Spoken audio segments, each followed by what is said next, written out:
Assalamualaikum warahmatullahi wabarakatuh. Halo semuanya.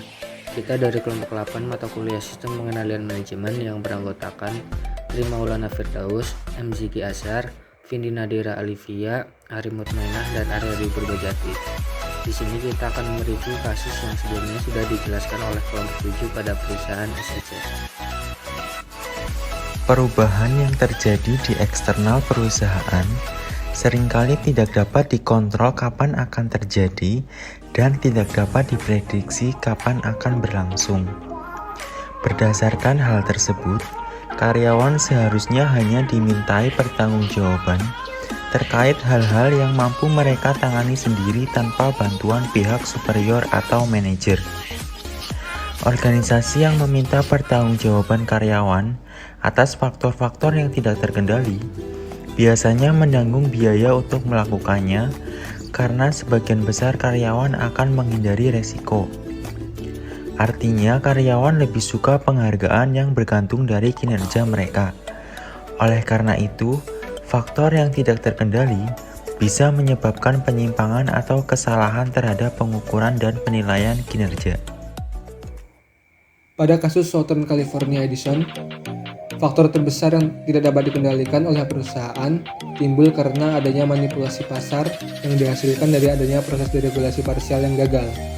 Tingginya permintaan yang tidak diimbangi dengan adanya peningkatan persediaan atau tidak ada pabrik listrik baru yang dibangun dalam periode 10 tahun membuat persediaan listrik menjadi rendah dan berdampak buruk pada banyak bisnis.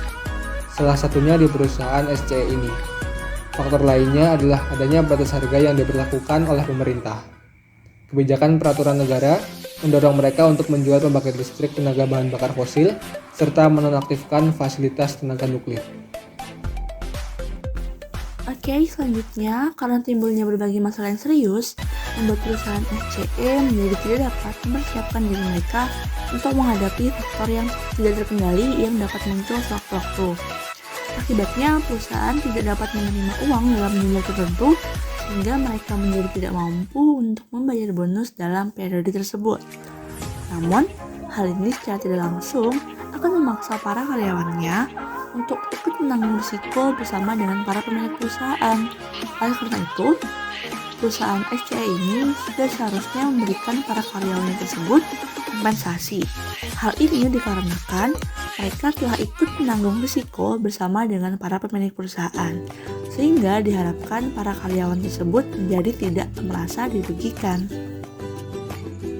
Selanjutnya, perusahaan sebetulnya telah mengelola perencanaan insentif dengan cukup baik selama krisis. Mereka sudah cukup rasional karena walau dalam keadaan ekonomi yang sangat buruk pada saat itu, tetapi mereka tidak kehilangan sumber daya manusia yang penting dan memilih untuk mempertahankannya. Mereka sudah tahu konsekuensi dari perubahan sistem insentif yang dilakukan akan memunculkan berbagai kritikan dari publik.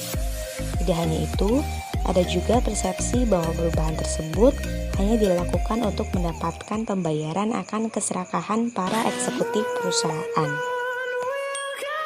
Langkah yang dapat diambil perusahaan adalah dengan melakukan evaluasi kinerja subjektif di mana perhitungan bonus didasarkan atas kinerja top manager.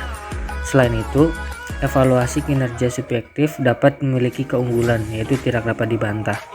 Namun juga harus diimbangi dengan penerapan prinsip pengendalian dan pengambilan keputusan yang tepat.